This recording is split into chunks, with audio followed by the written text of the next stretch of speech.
your vow. Give up your vow. Save our city. Save our city.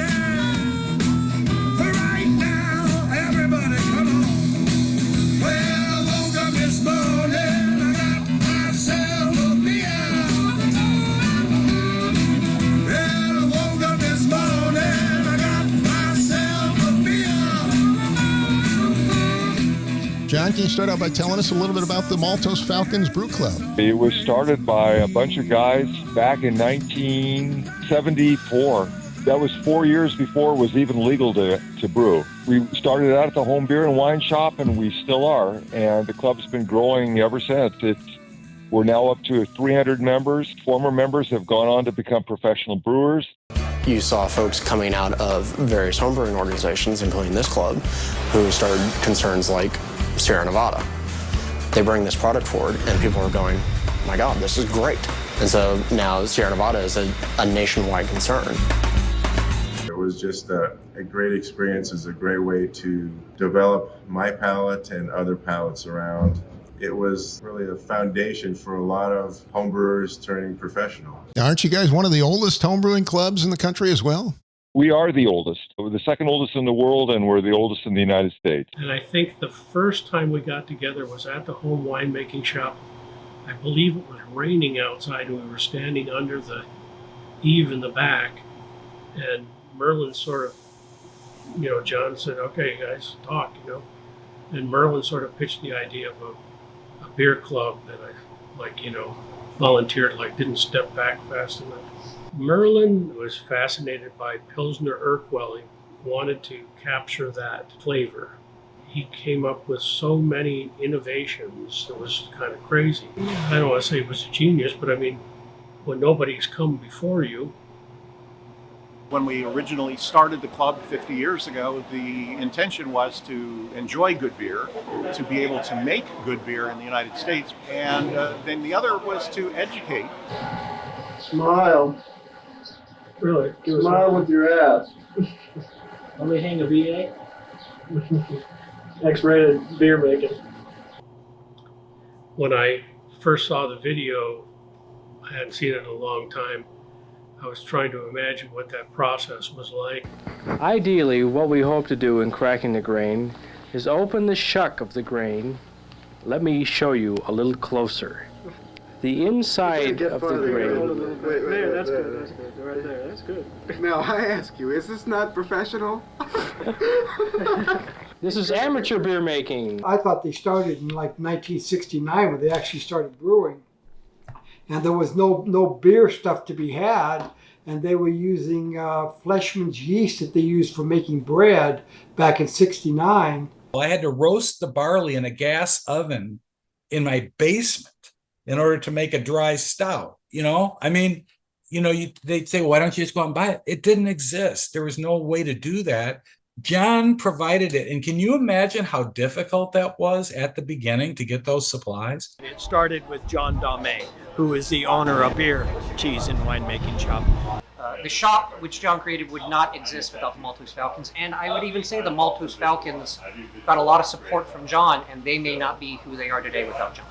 I think he's always been really generous with the homebrew crowd, and for good reason. He had a business selling homebrew supplies. The Falcons were kind of born out of, John.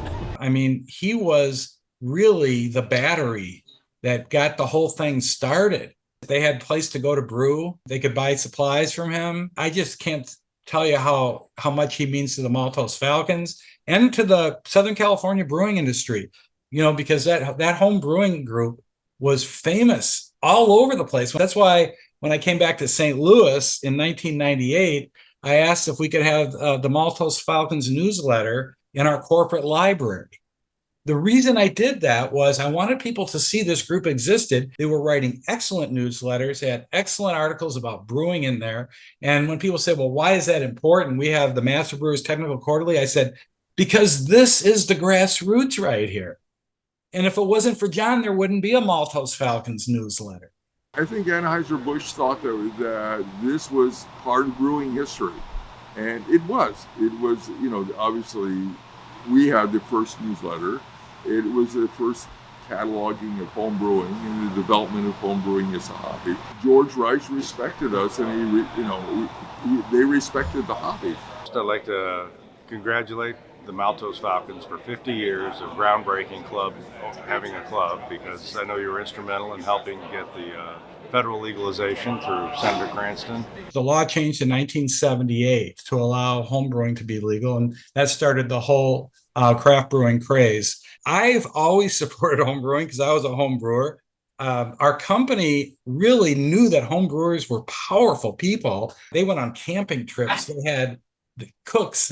So it was very social. It brought people together in like a park-like setting. They had band people, they had musicians. The official name of the band is the Maltos Falcons Brews Band. February 17th, 1990 was the President's Day weekend in San Francisco at the Anchor Brewery.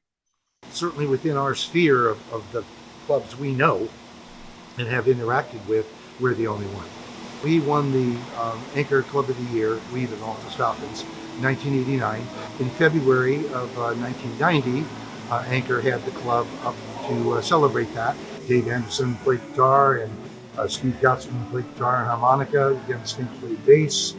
Bruce Bird played keyboards. And then Bruce Burchall originally sat down on the drum set. He made it about a song and a half before he was so drunk that he fell off. For this next song, the man who essentially organized the 5 years ago fest, our past president, Mr. Bruce Burchall.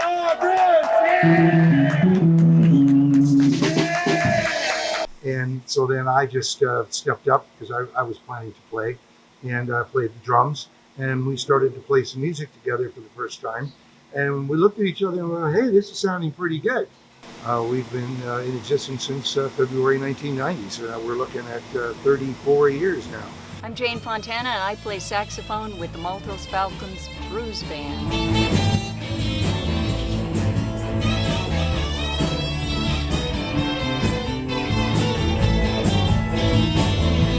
So at one point we actually had a 4-piece horn section playing with the band, and the people who've been around the club for a while appreciate having a band.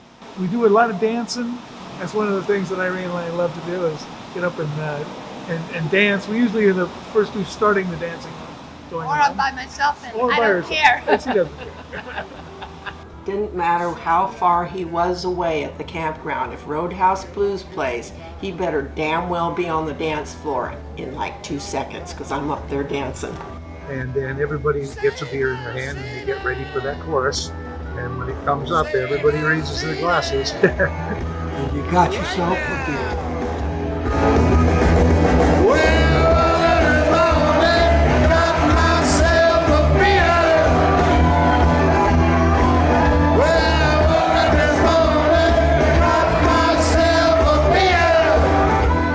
I just love being here, and I think the club's pretty lucky to have us. It was crazy, but it was all around socially enjoying a beer with your friends, talking things out. And yeah, it wouldn't exist without John. What I see that Maltos Falcons has done and continues to do is teach the world how to keep homebrewing relevant to its members and how to bring new people into this beautiful, lovely hobby. It's nice to be part of a group that you know has been around for a long time. The depth of knowledge from people who have been with it for a year to others that I've met who have been doing it for 30 years, it just tells you that this is a community of people who love beer, love everything about beer, love talking about beer, love tasting beer, love making beer. And what could be better than that? I think it's fair to say the Maltos Falcons led the way, but they set the pattern. I'm not sure other clubs necessarily copied them, but they let other clubs know what could be possible, what could be done, and they showed the potential of the benefits of having a homebrew club. So we go down to the Southern California Homebrewers Festival, and we saw what a club could be. Most of the clubs near us were 5-10 guys hanging out, drinking beer, maybe talking a little bit about their craft. But once we saw how the Falcons operated, that's when we said, we got to make a club like that. The Maltos Falcons have had a lot of influence, I think, both on home and the pro brewing scene. Obviously, There's been many brewers that came out of the Falcons. The Falcons were really about two things, about community and about education, about teaching people the science and art behind homebrewing, about beer styles. Welcome, I'm Marty Vellas. This is Fanatic Brewing Company, and it's your fault. I got my start as a Maltose Falcon in 1978. I had an experience, an epiphany in Czechoslovakia. My cousins turned me on to this elixir called Pilsner. I had to have it. I asked my dad, where can you get that beer? And he said, you can't. I said, can I try making it? And he said, yeah, knock yourself out. Hopped in my 1967 Mustang, made my way across the valley to Woodland Hills to the shop. John Daume, the proprietor, took me under his wing and said, you need to join the club. And the rest is history. All of that passion and love of making beer and having friends and stuff that appreciated the quality of the beer that we were making in our backyard ultimately led us to opening our own nano brewery in Illinois, Little Egypt Beer. Actually using kettles that we got from MB that we used to use to homebrew in her backyard. You know, without the things that we learned, the friendships we made, the resources and contacts that we got, we would have never been able to open that brewery. The experience I had there led to a professional brewing career. I've been doing it 40 plus years. Oh my gosh. And we're celebrating 50 years. All because of my participation in the Maltose Falcons Home Brewing Society. I was president in 1980 and 81, and I wasn't even 21 at the time. My brewery got a GABF gold medal for a Hefeweizen that was originally my recipe that won the Best of Show at Oktoberfest one year in the early 2000s. I've had a number of people that I've been involved with that have developed into really good brewers. Jeremy Robb with Eagle Rock, I mean, he made some quite good beers. Look at Golden Road, the head of brewing operations there is Jefferson Lockfield, and he was a student, and the head brewer there, Andy Ziskin, was a student. They're managing and owning or being in charge of hundreds of brewers.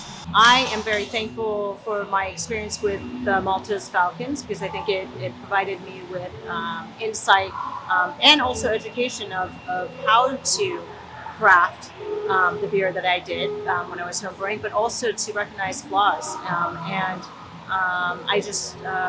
really appreciated the time that I was a member. My name is Craig Shapland. I'm a home brewer and a Maltose Falcons for 18 years. Learned a lot from several mentors that are in the club. I came in knowing nothing about beer. I have actually won 54 awards for different styles of beer, and it's because of the Falcons and learning from them about different styles of beer that I could try. I would say certainly probably Drew Beecham, probably one of the longtime faces of the club. He's I think been an invaluable member. You know, he does a lot of the technical aspects of the club in terms of putting on presentations or activities surrounding the actual science of brewing and Double dry hop West Coast IPA. Yeah. Double dry hop. Yep. Drew's having a talk about IPA.